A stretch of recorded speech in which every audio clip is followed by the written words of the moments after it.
Hello, this is James Corbett of CorbettReport.com. And this is James Evan Pilato of MediaMonarchy.com, and we both welcome you to the latest episode of The New World Next Week, our weekly video series where we go over 3 stories in a pertinent, bite-sized fashion, accessible to everyone. We have a whole lot to go over this week, and we're going to get right into it with a story that kind of hits Media Monarchy perfectly by way of Reuters. Fake report of Russian tanks sparks panic in the country of Georgia. Panic gripped Georgia on Saturday night when a pro-government television station broadcast a fake news report that Russian tanks had entered the capital and President Mikhail Saakashvili had been killed. Imedi TV, and that's I-M-E-D-I, Imedi TV introduced the report as an imitation of possible events, but the warning was lost on many viewers as mobile phone networks crashed and residents of Tbilisi rushed into the streets. The report thrust the ex-Soviet neighbors back to August 2008, or 888, when Russia crushed an assault by U.S. ally Georgia on the rebel region of South Ossetia in the 5-day war and sent tanks within 28 miles of Tbilisi. I've included, of course, the flashback link on Media Monarchy to August of 2008 with a more pertinent headline, U.S. attacks Russia through client state Georgia. We don't have time to really get into that, but this story I find really important and is something that I've gone into on Media Monarchy on the radio show a bit. When it concerns these sort of War of the Worlds type Psyop events, and one of the CNN clips that's included in the documentation on this posting references Orson Welles in War of the Worlds. You can also think of Wag the Dog. But any sort of media event that is fake, that is created, that is meant to manipulate the masses. James, you and I were talking off mic just before we started this recording about, on the one hand, I sometimes assume now that with more media that people are more media literate. But unfortunately, I don't think that's the case, and I worry that we're ripe for the pickings from some kind of fake Psyop War of the Worlds event. Absolutely. Well, why stage an event when you can just simply just say that it happened and get people to believe it? I mean, it's kind of unthinkable, really, but it does go to show the extent to which we just simply rely on media to get our information unproblematically, and we simply don't question what's going on. And you're right, it very much was a War of the Worlds type situation from what I've heard from the various stories that are out there of people seeing this on the news and then running out into the street, you know, looking for the tanks and the war going on and not finding anything. It's at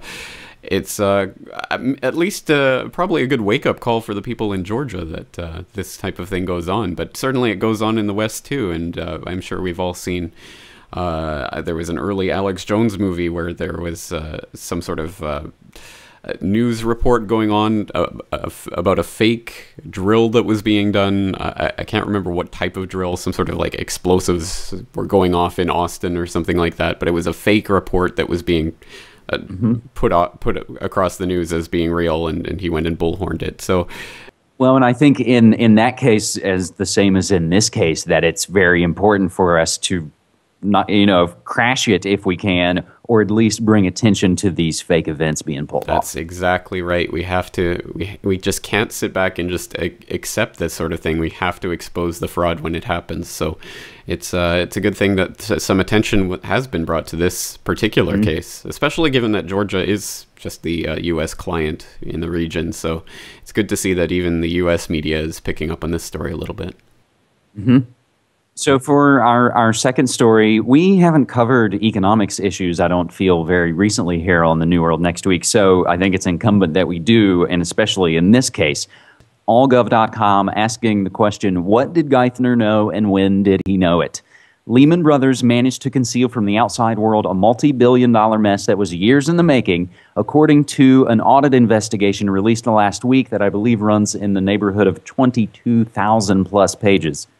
But the size and scope of Lehman's manipulative accounting has led some to wonder, some Wall Street critics and others to wonder, what the New York branch of the Federal Reserve, led by current Secretary of the Treasury Timothy Geithner, to wonder what he knew about the scheming that eventually led to the venerable bank's collapse in 2008, as we, of course, ushered in the new administration and ushered in the new financial world order. So this audit report is written by Anton Valukas, the United States trustee in the Lehman Brothers case. We have a lot of documentation provided for you here on MediaMonarchy.com. Links to some other great blogs, Zero Hedge, as well as Naked Capitalism. And what Naked Capitalism gets into, and we'll quote, it also emerges that the New York Fed, and thus Timothy Geithner, were at minimum massively derelict in their performance of their duties and may well be culpable in aiding and abetting Lehman Brothers in accounting fraud and violations of the Sarbanes-Oxley Act of 2002. The video that we have from MSNBC is the Dylan report. I forget the full name. It's embedded there for you. Dylan Ratigan, thank you. They bring in Eliot Spitzer, former governor of New York, former all the other things. When they bring in Spitzer and they begin to talk about the Southern District of Manhattan and all of these things, it immediately brought to mind our friend Richard Grove. He details this and so many other things in the new documentary, 2020 Hindsight, even going back to his earliest work in 2006 called Project Constellation. So, James, what's your quick take on this Lehman Brothers Geithner situation? Well, some of the details about exactly what Lehman was doing in order to fool people into thinking they had more money than they really did. Some of those specific details maybe over the heads of people out there who aren't into these types of banking stories. But allow me to summarize it. Sorry? Even myself sometimes. Exactly. It can be a bit confusing, but I think the summary of this story would be, they are crooks. They are stealing money from you. So that's pretty much the way I would summarize it in 2 sentences. And yeah. And I think people should be getting angry, and definitely Geithner should be worried for his position at this point. But just given where the public is, I'm not sure he should be, really, because I don't think there are people who really understand that he is part of the system that is scamming you. He was appointed to the Secretary of the Treasury position by our new change-alleluia, Obama-Siah. For our third and final story on this week's New World Next Week, we're going to hop over to one of my other sites, cyberspacewar.com, for initially one article, but it's all interconnected. And it's from a site called dodbuzz.com. And it's one of those sites that I like to watch because when things kind of seem to come from the inside, they never met a black op or a war crime they didn't like. So they're very upfront about things. Black cyber operations on the rise. Black cyber operations have become all too common, launching highly sophisticated cyber actions against their targets that go undetected for months or years. Now, a brief definition. A black operation is generally accepted worldwide by militaries and intelligence agencies to represent specific types of covert operations, typically involving activities that are either secret or of questionable legitimacy and often violate international law and demand deniability. They go on to, of course, immediately reference the evil Russia and the evil China and the hacking that they've been doing throughout the decades.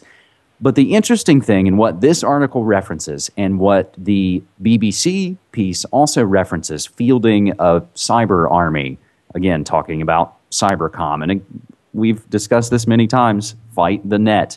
In their own words, they want to, quote unquote, fight the net as if it were an enemy operations system. They reference a recent cybersecurity conference, both in the DoD Buzz article and the BBC, where they basically say, while they're kind of talking shop around the lunch table, if I were to start a business today, I'd start a black cyber ops and cyber weapons development organization. Someone from a 3-letter organization turns around, taps him on the shoulder and said, I'll be your first customer. This article really just kind of lays it out. They talk about black cyber ops. They talk about black operations. They talk about deniability. The other thing that we do want to tie in is an important piece from Webster Tarpley, and it's available on tarpley.net. There's a video of him on Russia Today. Virtual flag terrorism is the next threat, and James and I think we both agree that virtual flag terrorism is a lot catchier and more to the point than black cyber operations. Exactly. Yes, it is. And absolutely, this is such a crucial issue. I guarantee that a false flag cyber terror event is in the cards, and it's just a question of when they're going to try to lay it down. And as Tarpley points out in his article and in the video of him, it can get to the point where literally the government will just be able to say that any given event is an example of cyber terrorism, and how will we ever be able to question it? NSA servers have determined that the Russians are responsible for yesterday's train wreck, and literally, what will we ever be able to do to counteract that? Because it's just coming from above. So we have to be aware that these brings us full circle. That brings us full circle. Yes. Well, we have to be aware that these systems are going to be used to scam us, and if we're aware of the scam, it doesn't work. All right, James, thanks again. Thank you, sir.